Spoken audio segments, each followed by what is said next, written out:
The early stages of the American Civil War were defined by key battles and the development of strategies that would shape the course of the conflict. In 1861, both the Union and the Confederacy believed the war might be short. But the first major battle of the war, the First Battle of Bull Run, also known as the First Battle of Manassas, quickly dispelled any hopes of a quick resolution.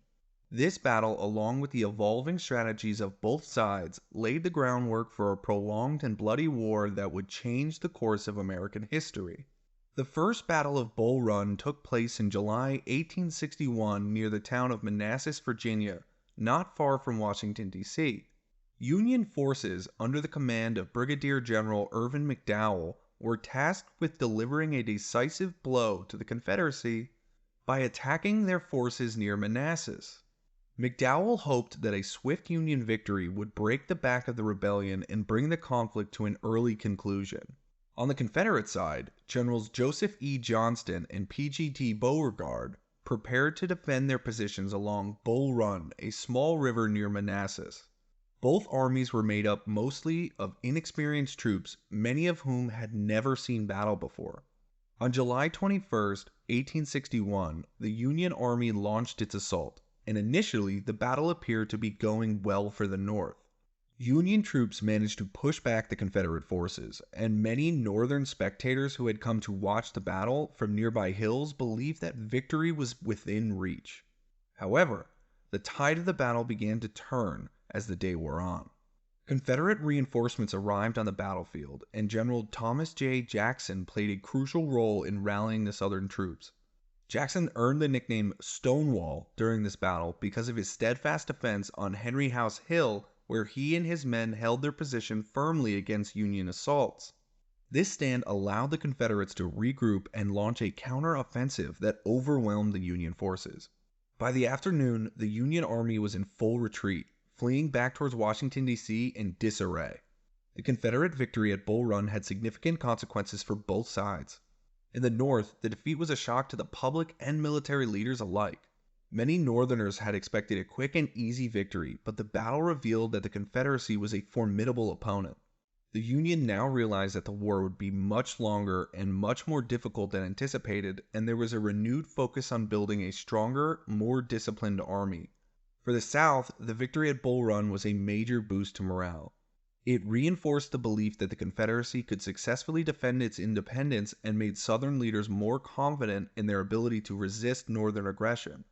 Despite the Confederate victory, however, the battle also exposed the limitations and inexperience of both armies, as well as the need for better leadership and strategy.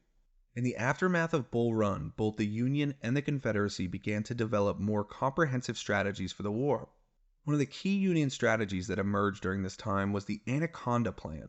Proposed by General Winfield Scott, the Anaconda Plan was a long-term strategy designed to slowly suffocate the Confederacy by cutting off its access to resources and trade. The plan involved a naval blockade of southern ports to prevent the Confederacy from importing weapons, supplies, and goods from Europe. At the same time, the Union aimed to take control of the Mississippi River, which would divide the Confederacy in two and make it more difficult for the South to transport troops and supplies. The Anaconda Plan was not intended to win the war quickly, but to gradually weaken the South's ability to sustain itself over time. In contrast, the Confederacy strategy was primarily defensive. Southern leaders hoped to protect their territory and make the war so costly for the Union that the Northern public opinion would turn against the conflict. The Confederacy also hoped to secure recognition and support from European powers, particularly Britain and France, who relied on Southern cotton for their textile industries.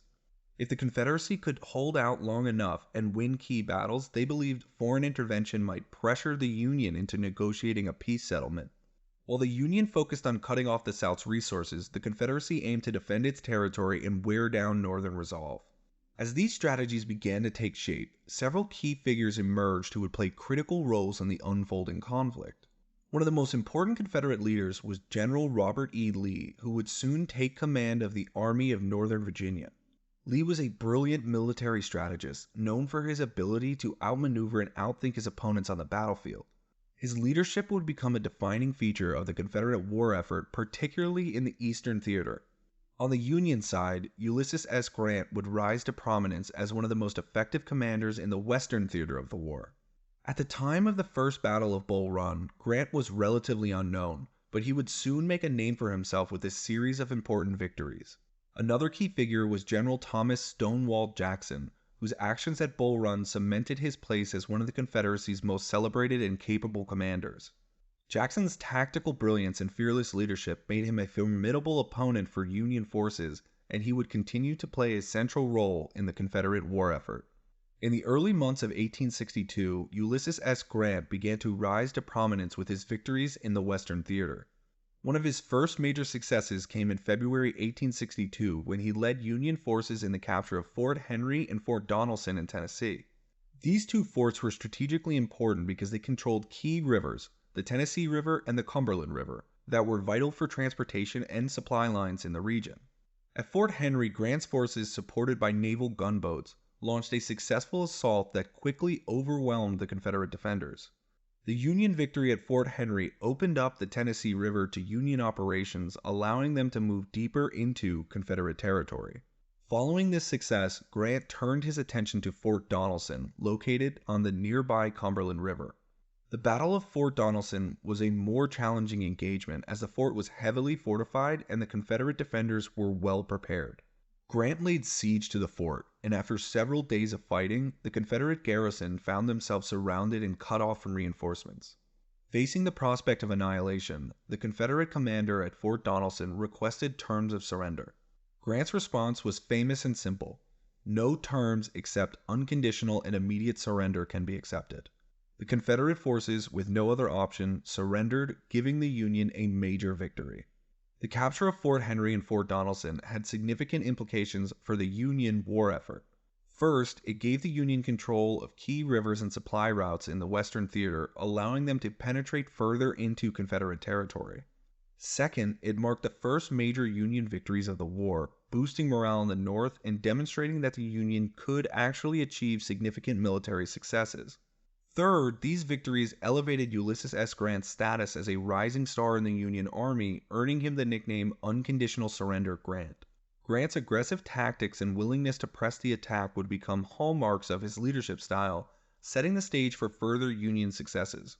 With Fort Henry and Fort Donelson under Union control, Grant's forces continued their advance deeper into Tennessee, setting the stage for one of the bloodiest battles of the early war, the Battle of Shiloh. The early months of the Civil War, from the First Battle of Bull Run to the capture of Fort Henry and Fort Donelson, were marked by key military engagements and development of important strategies for both sides. For the Union, the Anaconda Plan and the capture of key forts in the Western Theater demonstrated the effectiveness of their long-term strategy to weaken the Confederacy's ability to sustain itself. For the Confederacy, the defense strategy, combined with the leadership of figures like Robert E. Lee and Stonewall Jackson, provided hope that they could actually hold their ground and ultimately forced the Union into negotiating. The role of key military figures like Ulysses S. Grant, Robert E. Lee, and Stonewall Jackson would continue to shape the course of the war as it progressed. Each one of these leaders brought unique skills and strategies to the battlefield, influencing the outcome of critical engagements and the overall direction of the war. The early battles of the Civil War, particularly the First Battle of Bull Run and the Battle of Fort Henry and Fort Donelson, set the stage for the larger and more devastating conflicts that would follow. These battles revealed the challenges of leadership strategy and logistics in a war that would grow increasingly complex and deadly. As the Civil War continued, both the Union and the Confederacy would face immense challenges in their efforts to achieve victory. The lessons learned from the early battles would influence the decisions of commanders, shape the strategies of both sides, and determine the future of the nation. The Civil War, far from being a short, indecisive conflict, would become a long, brutal struggle, with both sides fighting for their vision of the future of the United States. The events of 1861 and 1862, from the First Battle of Bull Run to the capture of Fort Henry and Fort Donelson, were just the beginning of a war that would forever change the course of American history.